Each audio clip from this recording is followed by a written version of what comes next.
All right, moving on to the next segment of today's show. Somehow, some way, in a weekend where there was no NFL going on, there was the virtual Pro Bowl, which no one was watching, the NFL still found a way to get into the news.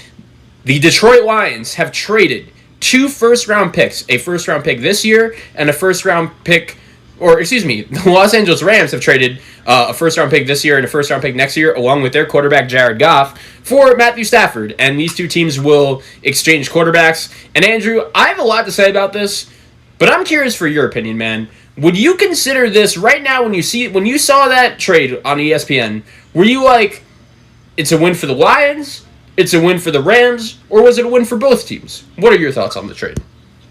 Well, I think it was, I think this was a decision that had to be done by the Rams. I don't think Jared Goff was going to take them to the promised land.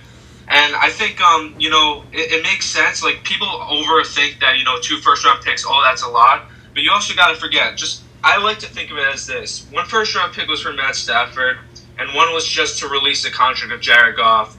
And you know what? That's an issue with the Rams front staff for, getting that issue. If they never signed him to the extension 2 years earlier, they wouldn't have to deal with that. So I think it's a win for both teams because the Lions get more draft capital and they get a decent quarterback in Jared Goff. But they're in full rebuild mode, so they're just focused about the first-round pick. So that's a good one for them. I like this pick with the Rams, but it's a very ballsy pick. But at the same time, it's something that had to be taken, and it's just due to the issues before by signing all these guys before, and it's very 8 years and counting, and without having 8 first-round picks in 8 years, you're gonna have to pay a lot of guys. You have a few guys that are really good in the positions. But if they get one injury, they're all screwed. The whole season is screwed.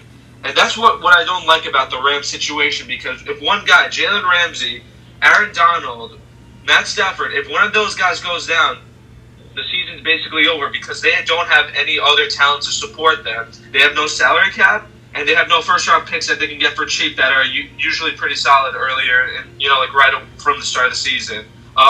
And so what do you think about both sides? I want to hear your opinion as well. So, Andrew, I am so happy, man, because let's talk about it from the Rams' perspective first, because, man, I agree with you 100%, man. 100%. Do you think Sean McVay gives a fuck about a first-round pick or 2 first-round picks? No, that's been proven over the last couple of years. What Sean McVay does care about is winning and having a quarterback that could win.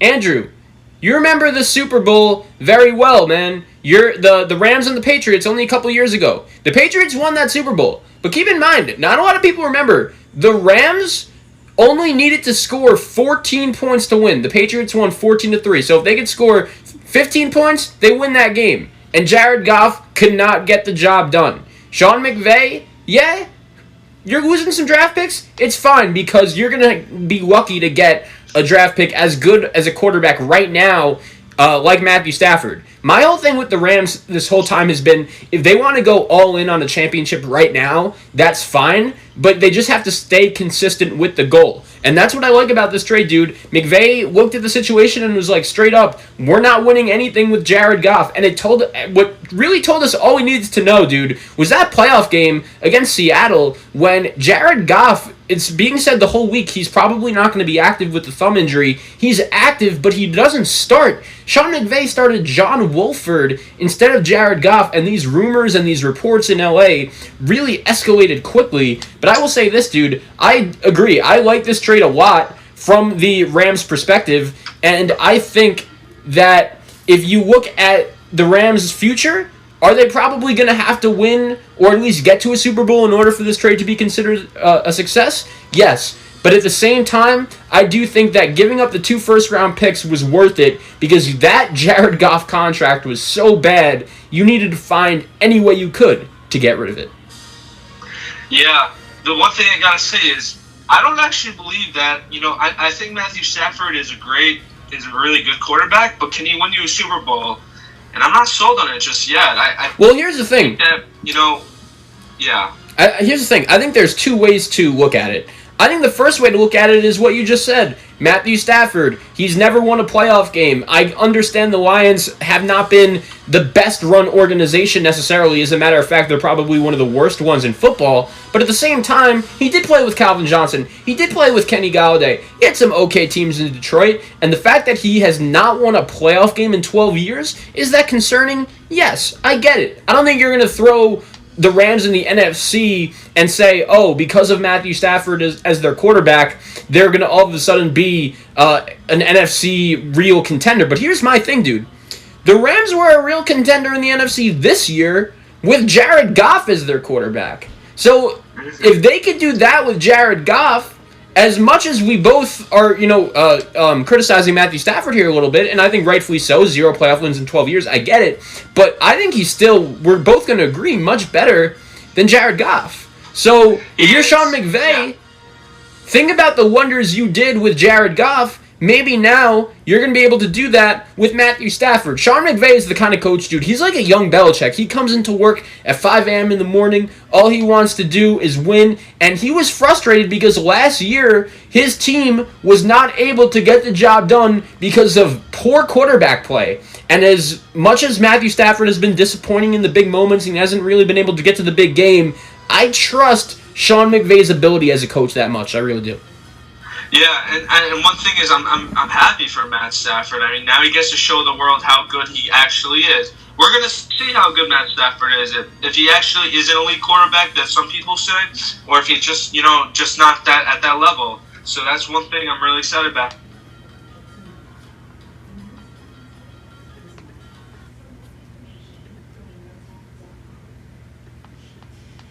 Just some technical issues here. 1 second. We'll be back in a sec.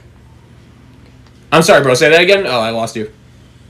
Okay, my bad. All right, so I think that I just wish that the Rams didn't give up a third-round pick as well. I think that was just a little too much. It was I'm not sure how you think of it, but I mean, third-round picks are very valuable if you don't have any firsts, and I think that they gave a little too much at that point. I give them a lot of points for them being aggressive and shooting the shot, and but it's a very and it will be considered a failure if they don't win a Super Bowl, to be honest, with all the drafts that they're giving up and all the drafts capital.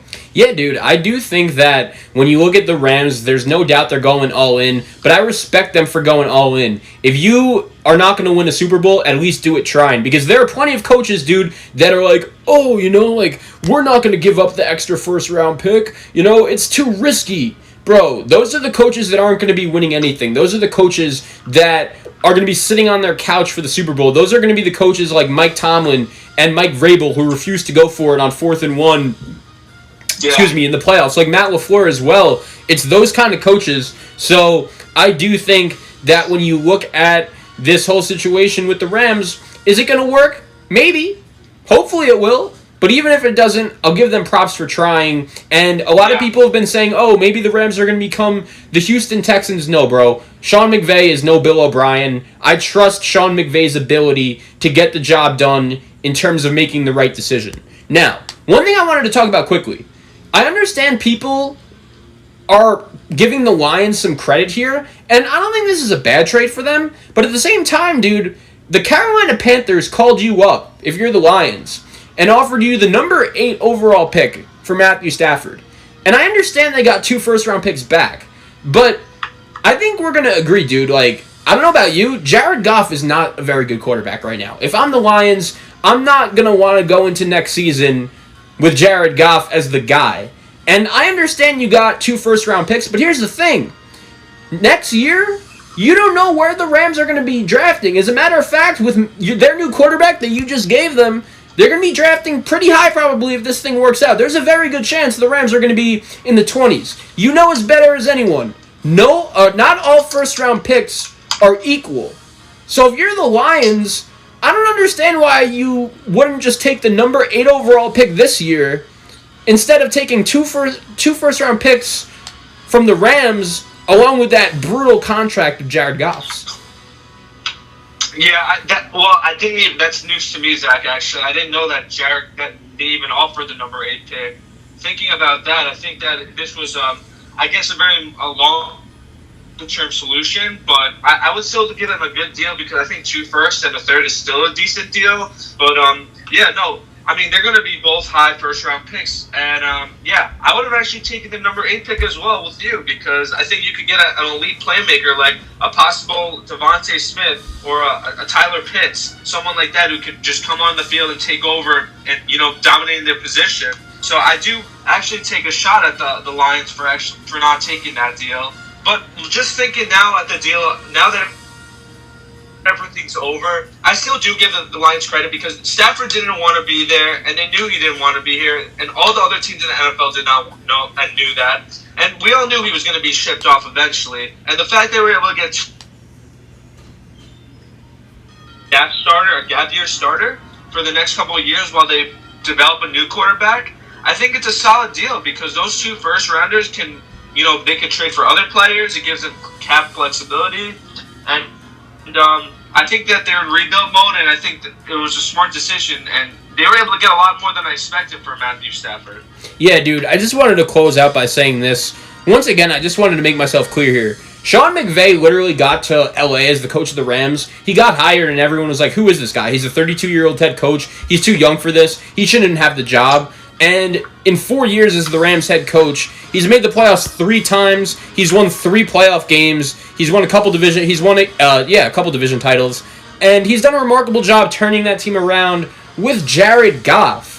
Just imagine what he's going to be able to do with a talent like Matthew Stafford. They have Cam Akers, a developing running back who was peaking towards the end of last year. Cooper Kupp and Robert Woods are good weapons. I'm excited for the Rams, man. I am. And the NFC West, man, that division is going to be an absolute war zone next year. Because I knew it was this year, but I think next year both Arizona and San Francisco should hopefully be better. Yeah, that's gonna be the top division in the NFL, I think, in my opinion. But it's good because Seattle, all these other teams are making these big moves, and then we got the Seahawks who are just now they're in no man's land. I think a lot of these teams are gonna be jumping them next year in the division. Yeah, dude. Rams and Lions make a pretty big trade. It's gonna be interesting how it turns out, but that's overall our thoughts. We like this trade for the Rams. It's an aggressive trade, but we think it could work out. And for the Lions, we're not criticizing them for the return they necessarily got. We just thought they could have done a little bit better.